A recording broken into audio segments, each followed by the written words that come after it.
Doctor, അതെ, ഈ diabetes ഉള്ളവരിൽ വളരെ കോമൺ ആയിട്ട് കാണുന്ന ഒരു ലക്ഷണമാണ് കൈകാലിലെ തരിപ്പ് എന്ന് പറയുന്നത്. ആക്ച്വലി എന്താണ് ഈ കണ്ടീഷൻ? പെരിഫറൽ ന്യൂറോപ്പതി എന്ന കണ്ടീഷനാണ് ഇത്. ഡയബറ്റിസ് ഉള്ളവരിൽ ഇതിനെ ഡയബറ്റിക് ന്യൂറോപ്പതി എന്ന് പറയുന്നു. ഈ ന്യൂറോപ്പതി എന്നാൽ നമ്മളുടെ തലച്ചോറിൽ നിന്ന് ശരീരത്തിന്റെ വിവിധ ഭാഗങ്ങളിലേക്ക് സപ്ലൈ ചെയ്യുന്ന നെർവ്സിന് ഡാമേജ് അല്ലെങ്കിൽ കേടുപാട് സംഭവിക്കുന്ന ഒരു അവസ്ഥയാണ്. ഇതിന് കാരണം, ഈ കേടുപാട് സംഭവിക്കാനുള്ള പ്രധാന കാരണം എന്ന് പറയുന്നത് ആ നെർവ്സിലേക്കുള്ള ബ്ലഡ് സർക്കുലേഷൻ കുറയുന്നതാണ്. ഓക്കെ, ഈ പ്രമേഹം ഉള്ളവരിൽ മാത്രമാണോ ഇത് കാണുന്നത്? അല്ലല്ല, ഇത് കാണുന്നത് കൂടുതലായിട്ടും പ്രമേഹമുള്ളവരിൽ. പ്രമേഹം ഒരു മുഖ്യ കാരണമാണ്. അതുപോലെ തന്നെ നമ്മുടെ കൈകാലുകളിലേക്കുള്ള രക്തക്കുഴലുകൾ കൺസ്ട്രക്ട് ചെയ്യുക അല്ലെങ്കിൽ സങ്കോചിക്കുന്ന അവസ്ഥയിലും ബ്ലഡ് സർക്കുലേഷൻ കുറയും.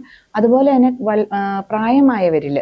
പ്രായമായവരിൽ ന്യൂട്രീഷണൽ ഡെഫിഷ്യൻസി, വൈറ്റമിൻസ്, മിനറൽസ്, ഇതിന്റെ ഡെഫിഷ്യൻസി കൊണ്ടൊക്കെ സർക്കുലേഷൻ കുറഞ്ഞ് നെർവ്സിന് ഡാമേജ് സംഭവിച്ചേക്കാം. ഓക്കെ, വേറെ എന്തൊക്കെ രോഗങ്ങളായിട്ട് കണക്ട് ചെയ്ത് ഇത് വരാൻ സാധ്യതയുണ്ട്? കൂടുതലായിട്ടും ഇതാണ്. പിന്നെ ഈ കോസ്വെയിൻ പോലത്തെ കണ്ടീഷൻസിലൊക്കെ ഇതിന് ചാൻസ് ഉണ്ട്. മെയിൻ ആയിട്ടും സർക്കുലേഷൻ നമ്മുടെ എക്സ്ട്രിമിറ്റീസ്, ഈ ഏറ്റവും കൈ പാംസിലേക്ക് അല്ലെങ്കിൽ കാലുകളിലേക്ക് എല്ലാം ഉള്ള സംക്രമണം കുറഞ്ഞ് നെർവ്സ് ഡാമേജ് ആയിട്ടാണ് ഈ തരിപ്പ് മുതലായ ലക്ഷണങ്ങൾ കൂടുതലായിട്ടും കണ്ടുവരുന്നത്. പിന്നെ ബ്ലാക്കിഷ് ഡിസ്കളറേഷൻ, കുറച്ച് അഡ്വാൻസ് സ്റ്റേജിൽ ആ ഭാഗങ്ങളിലൊക്കെ ഒരു ബ്ലാക്കിഷ് ഡിസ്കളറേഷനും കൂടെ കാണാൻ സാധിക്കും. സെൻസേഷനും ആദ്യമൊക്കെ ചെറിയ രീതിയിൽ സെൻസേഷന് വ്യത്യാസവും പിന്നീട് പൂർണ്ണമായും സെൻസേഷൻ കുറയുന്ന ഒരു അവസ്ഥയും വന്നു ചേരാറുണ്ട്. ചെറുപ്പക്കാരിൽ ഈ ഒരു സിറ്റുവേഷൻ ഉണ്ടാവാറുണ്ടോ? ചെറുപ്പക്കാരിൽ സ്മോക്കിംഗ് ഒക്കെ ഉള്ളവർക്ക്, കണ്ടിന്യൂസ് സ്മോക്കിംഗ് ഒക്കെ ഉള്ളവർക്കും ഇത് വന്ന് കാണാറുണ്ട്. കൂടുതലും പ്രായമായവർക്കാണ്.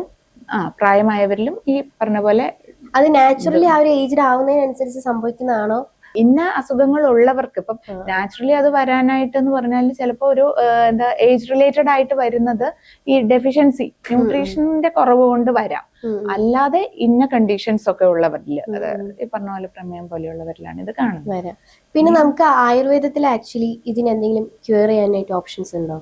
ആയുർവേദത്തിൽ നമുക്ക് ഇതിന്റെ പേഷ്യൻസിന് നല്ല ഒരു റിലീഫ്, സിംറ്റമാറ്റിക്കലി നല്ല റിലീഫ് കൊടുക്കാനായിട്ട് സാധിക്കും. അതായത് നമ്മളുടെ ചികിത്സ എന്ന് പറയുന്നത് കൂടുതലും ഫോക്കസ് ചെയ്യുന്നത് ഇപ്പൊ ഇത് സർക്കുലേഷന്റെ കുറവ് കൊണ്ടുള്ള ഒരു കണ്ടീഷൻ ആയതുകൊണ്ട് സർക്കുലേഷൻ ഇംപ്രൂവ് ചെയ്യാനുള്ള രീതിയിലുള്ള ഇന്റേണൽ മെഡിസിൻസും അതുപോലെ എക്സ്റ്റേണൽ ട്രീറ്റ്മെന്റ്സുമാണ് ചെയ്യുന്നത്. അതുപോലെ നെർവ്സിനെ സ്റ്റിമുലേറ്റ് ചെയ്യുന്ന എക്സ്റ്റേണൽ ട്രീറ്റ്മെന്റ്സ് കൂടുതലും ലോക്കൽ, നമ്മൾ ഉള്ളിലേക്ക് മരുന്ന് കഴിച്ച് രക്തഓട്ടം കൂട്ടുക എന്ന് പറയുന്നതിനേക്കാളും കുറച്ചും കൂടെ ഫാസ്റ്റും ഇഫക്റ്റീവുമായിട്ട് ബാഹ്യമായ ചികിത്സ, എക്സ്റ്റേണലി ലോക്കലായിട്ട് എവിടെയാണോ സർക്കുലേഷൻ കുറവ് അവിടെ ട്രീറ്റ്മെന്റുകൾ ചെയ്ത് പ്രത്യേകതരം മസാജും മറ്റും ചെയ്ത് സർക്കുലേഷൻ കൂട്ടുകയും നെർവ്സിനെ സ്റ്റിമുലേറ്റ് ചെയ്യാനും സാധിക്കും. അതുവഴി ഈ കണ്ടീഷൻസിന് വളരെയധികം ഇംപ്രൂവ്മെന്റ് പേഷ്യൻസ് അങ്ങനെ വന്നിട്ട് ഒരു ട്രീറ്റ്മെന്റ് എടുത്ത് ഒരുപാട് പേര് ഇപ്പം OP-യില് വളരെ സാധാരണമായ ഒരു കണ്ടീഷനാണ് ഇത്. അതും കൂടുതൽ ഡയബറ്റിക് ന്യൂറോപ്പതി കേസസ് തന്നെയാണ് കേട്ടോ കൂടുതലായിട്ടും കണ്ടുവരുന്നത്. ഇവരില് നമുക്ക് ഹോസ്പിറ്റലൈസേഷൻ വേണോ വേണ്ടിയോ എന്നുള്ളത് പലരുടെയും ഒരു സംശയമാണ്. അപ്പൊ അത് നമ്മൾ കൂടുതലും അത് പറയുന്നത് നമ്മുടെ അടുത്ത വീടുള്ളവര്, നമ്മുടെ ഹോസ്പിറ്റലിൽ നിന്ന് അടുത്ത് ഉള്ളവർക്കൊക്കെ എന്ന് പറഞ്ഞാല് വന്നു പോയി ട്രീറ്റ്മെന്റ് എടുക്കാം, പക്ഷെ എക്സ്റ്റേണൽ ട്രീറ്റ്മെന്റ് എടുക്കുക എന്ന് പറയുന്നത് മസ്റ്റ് ആണ് ഇതിൽ കേസിൽ.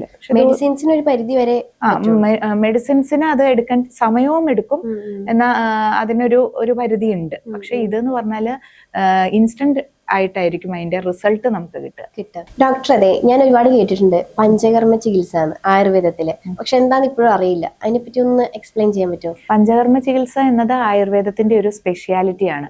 ആയുർവേദത്തിൽ ചികിത്സയെ രണ്ടായിട്ട് തരംതിരിക്കാം: ശമന ചികിത്സ, ശോധന ചികിത്സ എന്ന്. ശമനം എന്ന് പറഞ്ഞാൽ ചില മൈൽഡ് കണ്ടീഷൻസിലൊക്കെ നമ്മൾ ഇന്റേണലി മെഡിസിൻസ് കൊടുത്തോ അല്ലെങ്കിൽ എക്സ്റ്റേണലി ചില ട്രീറ്റ്മെന്റ് ചെയ്തോ ആ രോഗത്തെ ഒന്ന് ശമിപ്പിക്കുന്ന ചികിത്സയാണ്. ഉദാഹരണത്തിൽ ഒരു പനി വരുന്നു, പനി കുറയ്ക്കാനുള്ള മരുന്ന് തരുന്നു, അല്ലെങ്കിൽ ഒരു ചെറിയ വേദന വരുന്നു, ആ വേദന മാറാനുള്ള ചില പ്രത്യേക കിഴികൾ ചെയ്യുന്നു, അല്ലെങ്കിൽ ഉള്ളിലേക്ക് നീർക്കെട്ട് മാറാനുള്ള മരുന്ന് തരുന്നു. ഇതെല്ലാമാണ് ശമന ചികിത്സ എന്നുകൊണ്ട് ഉദ്ദേശിക്കുന്നത്.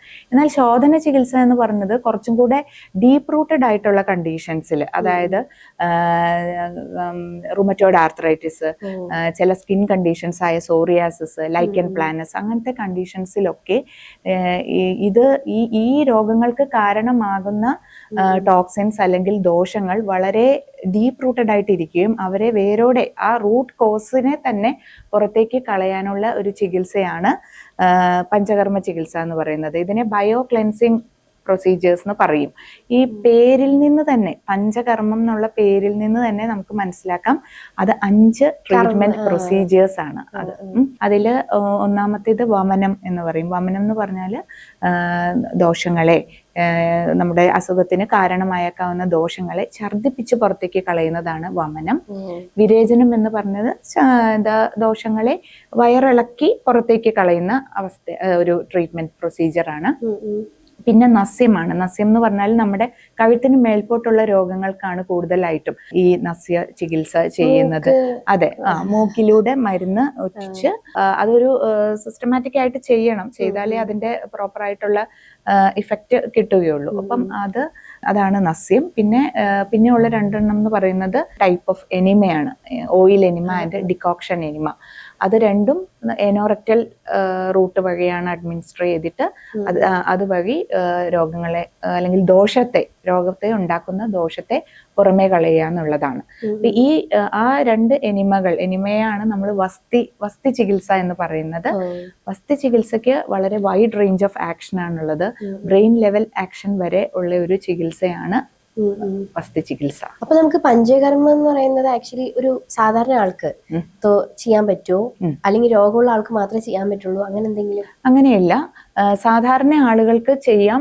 അവരുടെ കണ്ടീഷൻ അനുസരിച്ചിട്ടും അവരുടെ പ്രകൃതം അനുസരിച്ചിട്ടും സ്യൂട്ടബിൾ ആയിട്ടുള്ള ട്രീറ്റ്മെന്റ് റെജുവിനേറ്റിംഗ് പേർപ്പസിനായിട്ട് നമുക്ക് ചെയ്യാൻ സാധിക്കും. അപ്പം നമ്മൾ അതിന് ഉപയോഗിക്കുന്ന മരുന്നുകൾ ആളുടെ കണ്ടീഷൻ അല്ലെങ്കിൽ ആളുടെ പ്രകൃതി അനുസരിച്ച് വ്യത്യസ്തമായിരിക്കും. അപ്പം എനിമിക്കാണെങ്കിലും റെജുവിനേഷന് വേണ്ടിയിട്ട് ഉപയോഗിക്കുന്ന മരുന്നുകൾ രോഗത്തിനായി ഉപയോഗിക്കുന്നതിൽ നിന്ന് ഡിഫറെന്റ് ആയിരിക്കും. ഓരോരുത്തർക്കും അനുസരിച്ചിട്ടുള്ള പേഴ്സണലൈസ്ഡ് ആയിരിക്കും നമ്മൾ ഇതിന് ചൂസ് ചെയ്യുന്ന മെഡിസിൻസ്.